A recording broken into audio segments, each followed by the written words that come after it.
Саламатсыздарбы? Менин аты-жөнүм Столиев Раван Кайыргелдиұлы.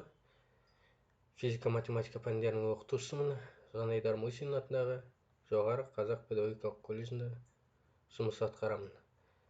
Бүгінгі сабақтың тақырыбы алғашқы функция және анықталмаған интеграл. Сабақтың мақсаты алғашқы функция және анықталмаған интеграл ұғымдарымен таныстыру, алғашқы функцияны табудың ережелерімен таныстыру, алғашқы функция және анықталмаған интегралды есептеу бойынша білім-білік дағдыларды қалыптастыру. Анықтама. Кез келген үлкен x жиынында өзгеретін кіші x үшін үлкен f' at x тең кіші f at x теңдігі орындалса, онда үлкен f at x функциясы осы жиында кіші f at x функциясының алғашқы функциясы деп аталады. Алғашқы функцияларды табу кестесі.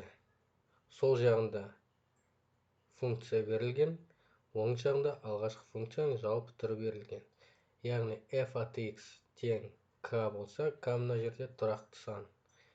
Онда оның алғашқы функциясы kx қосу c-ны береді. f at x тең x-тің n дәрежесі болса, оның алғашқы функциясы x-тің n дәрежесі қосу 1 бөлінген n қосу 1 қосу c-ны береді. f at x тең 1 бөлінген түбір асты x кезінде ол 2 түбір асты x қосу c-ны қабылдайды. f at x тең синус x-тің алғашқы функциясы минус косинус x қосу c-ны береді. Косинус x-тің алғашқы функциясы синус x қосу c болады. 1 бөлінген косинус квадрат x тең тангенс x қосу c-ны береді. Және 1 бөлінген синус квадрат x-тің алғашқы функциясы минус котангенс x қосу c-ны береді. Алғашқы функцияны табу ережелері. Бірінші ереже. Егер үлкен f at x функциясы кіші f at x функциясының, ал үлкен p at x функциясы кіші p at x функциясының алғашқы функциясы болса, онда үлкен f at x қосу үлкен p at x функциясы кіші f at x қосу кіші p at x функциясының алғашқы функциясы болады. Ол төмендегі формуламен шығарылады. Яғни үлкен f at x қосу үлкен p at x функцияларының туындысы тең үлкен f at x-ті туындылап және үлкен p at x-ті жеке туындылаған кезде кіші f at x қосу кіші p at x шығады. Егер екінші ереже бойынша үлкен f at x функциясы кіші f at x функциясының алғашқы функциясы, ал k тұрақты болса, онда k көбейту үлкен f at x функциясы k көбейтілген кіші f at x функциясының алғашқы функциясы болады. Бұдан қандай нәтиже аламыз? Яғни k дегеніміз тұрақты сан, сондықтан функцияға көбейтіліп тұрған тұрақты сан солай қала береді. Үшінші ереже. Егер үлкен f at x функциясы кіші f at x функциясының алғашқы функциясы, ал k және b тұрақтылар болса, онда k нөлге тең болмау керек. Онда 1 бөлінген k f үлкен f жақшаның ішінде kx қосу b функциясы кіші f жақшаның ішінде kx қосу b функциясының алғашқы функциясы болады. Кестеде берілген формула бойынша мысалдар қарастырылған. Яғни f at x тең 100 болса, оның алғашқы функциясы 100x қосу c-ны береді. Егер f at x минус 2 болса, онда оның алғашқы функциясы минус 2x қосу c-ны береді. Бұдан қандай нәтиже шығаруға болады? Яғни кез келген санның алғашқы функциясы сол сан мен x-тің көбейтіндісіне тең деген сөз. Екінші мысал. F at x тең x-тің 5 дәрежесі болса, оның алғашқы функциясы x-тің 5 дәрежесі қосу 1, және бөлімде 5 қосу 1, тең x-тің 6 дәрежесі бөлінген 6 қосу c шығады.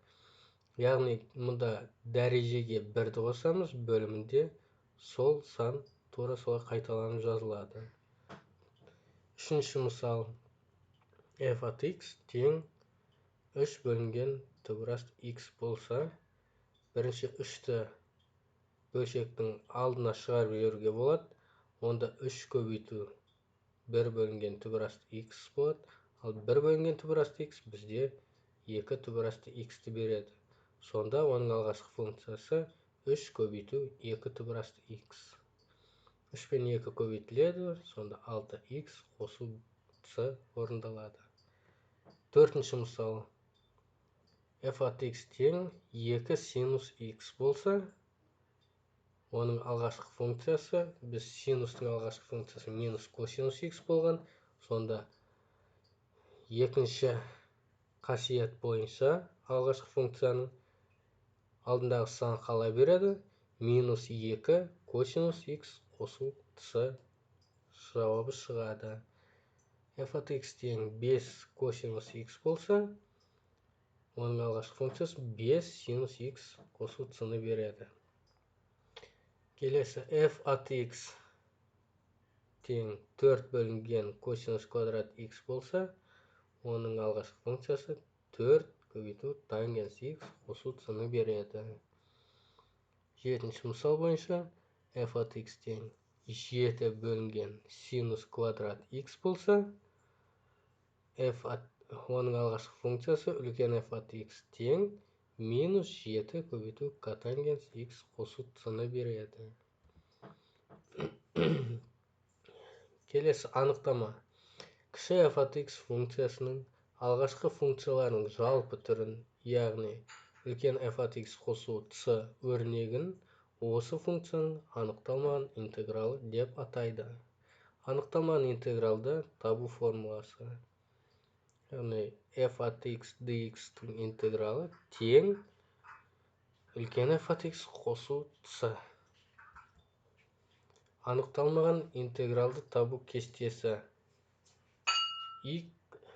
x-тің n дәрежесі dx-тің интегралы x-тің n дәрежесі қосу 1 бөлінген n қосу 1 плюс c-ны береді. Мұндағы n минус 1-ге тең болмау керек. 1 бөлінген түбірасты x dx-тің интегралы тең 2 түбірасты x плюс c-ны береді. Синус x dx-тің интегралы минус косинус x-ті береді. Косинус x dx-тің интегралы синус x плюс c-ны береді. 1 бөлінген косинус квадрат x dx-тің интегралы тангенс x плюс c-ны береді. Және 1 бөлінген синус квадрат x dx минус котангенс x плюс c-ны береді. Анықталмаған интегралдың қасиеттері жаңағы алғашқы функция бойынша орындалады. Яғни f от x қосу g от x dx-тің интегралы, бұнда жақшаны ашқан кезде жеке-жеке жазамыз, сонда f от x-тің интегралы қосылған g от x-тің интегралына. Келесі k көбейтілген f от x dx-тің интегралы, мұнда қасиеті бойынша k-ны интегралдың алдына шығарып жібереміз, сонда k көбейту f от x dx-тің интегралына. Келесі үшінші қасиет f от kx плюс b dx. Бұнда формула бойынша 1 бөлінген k дегеніміз x-тің алдындағы сан. f көбейту kx плюс b плюс c орындалады.